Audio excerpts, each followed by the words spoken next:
What is a truth that you've learned about life that you wish more people understood? Money doesn't buy happiness. Once you make so much money, you can buy other things, but what? Why? So things don't make you happy to a certain extent. Oh, things don't make you happy at all. Nope.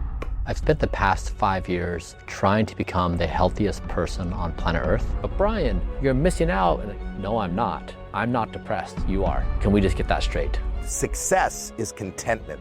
When you're not thinking about what you don't have, this is success. There's miracles all around you. You just have to notice them. If you don't have that, it doesn't matter what else you do.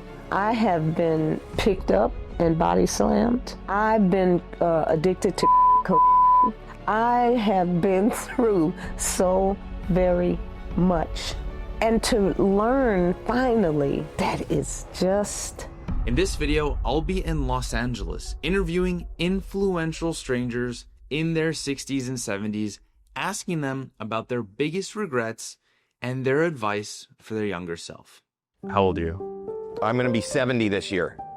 What does it feel like to be 70 this year? I think I'm old. And also the fact that, you know that thing that they say time flies when you're having fun? You don't have to have fun for time to fly. It just flies. 75. Maybe the most surprising 75-year-old we've ever seen. Really? I think so. Oh, cool. What does it feel like to be 75? I still feel like I felt when I was 40. I feel amazing. Physically, mentally, same thing? Life is better now than it's ever been. I'm happier, wiser, stronger than I've ever been in my life. Every year for me is actually a happier year because I finally have the wherewithal to do what I'm here to do. I feel younger today than I did when I was 45. I couldn't do the things at 45 that I do at 63 because I wouldn't have had the great experience that I have today. So it's about learning and growing, enjoying the journey instead of worrying about the journey. Seeing even friends my age, they are old. They go to bed at 9 o'clock. I'll go to bed till 1 a.m. maybe. Sometimes I stay up all night. I'm too excited about life. They have kind of spent their energy. I have more energy than I've ever had in my life. Were you close with your parents? Very close with my parents. My father passed away in '89, and I wanted to leave comedy because I just loved entertaining him more than anybody else. He came to every show.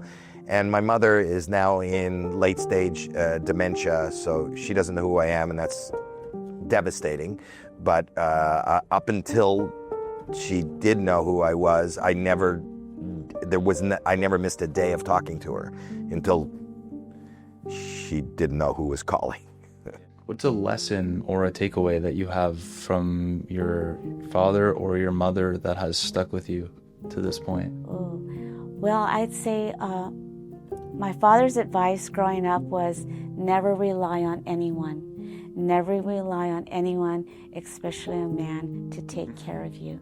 And my mom was get an education, go to school. My mom used to say, what I wish for you is that you live a life of service, because she really believed it was the best way to go through life, being of service to other people. And when I went down the path of being an actor, I remember saying to her early on, I went, sorry, Mom. I don't think this helps anybody but me.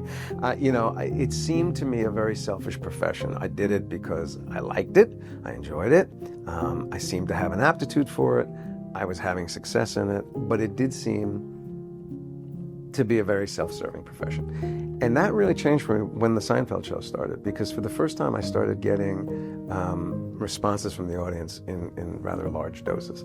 And very, very, very often, and to this day, I hear from people or meet people who talk about some really dark stuff they were going through, really hard times.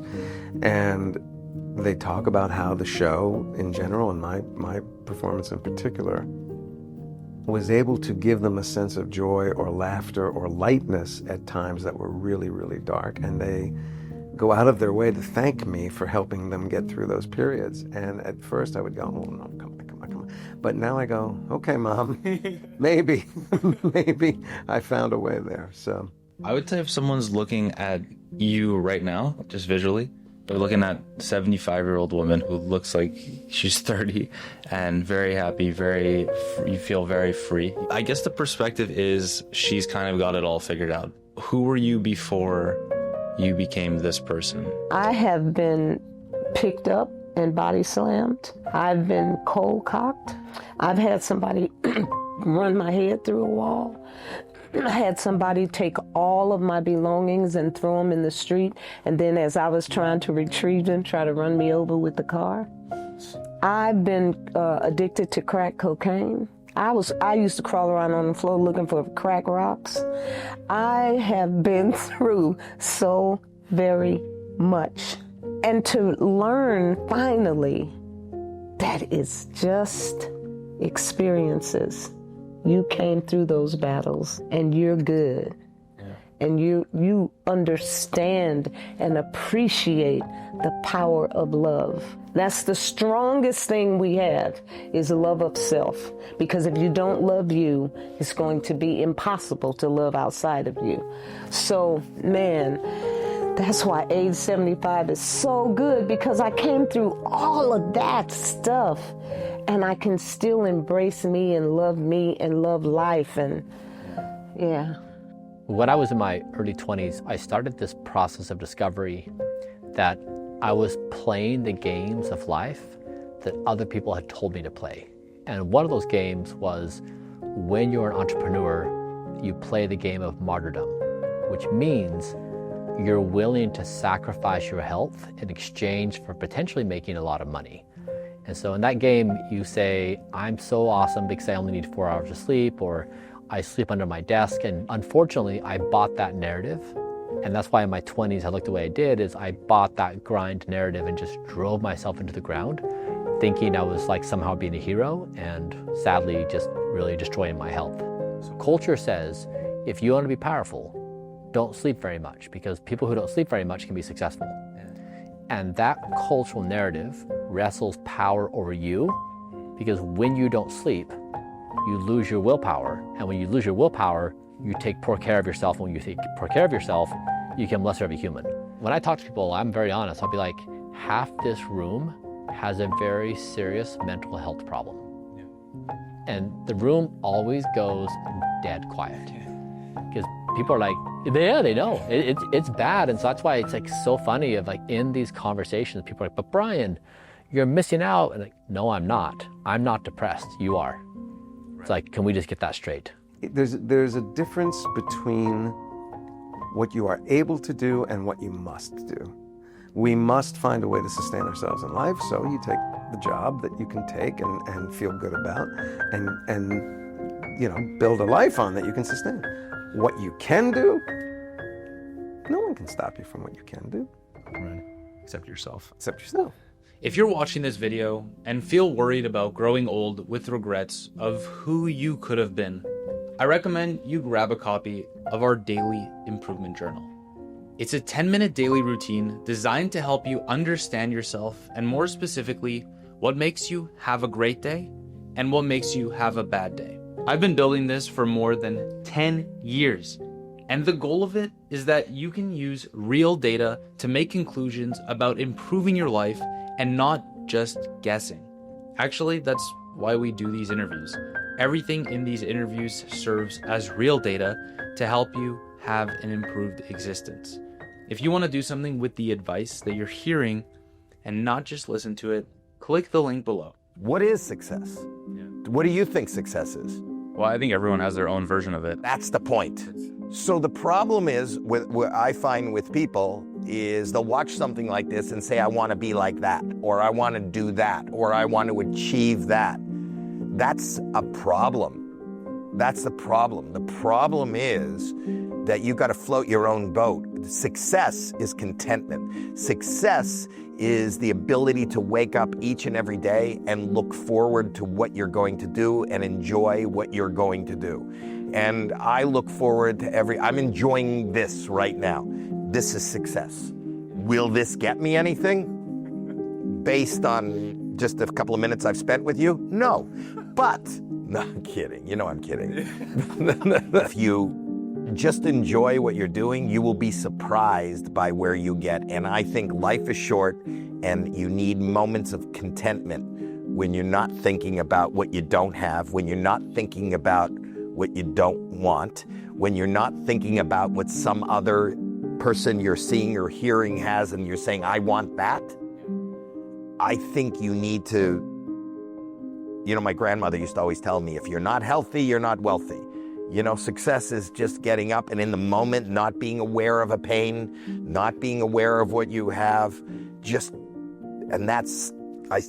moment that you're watching right now is success. So you've been married to Ron since when? Since 1992. 1992, so that's 33 years.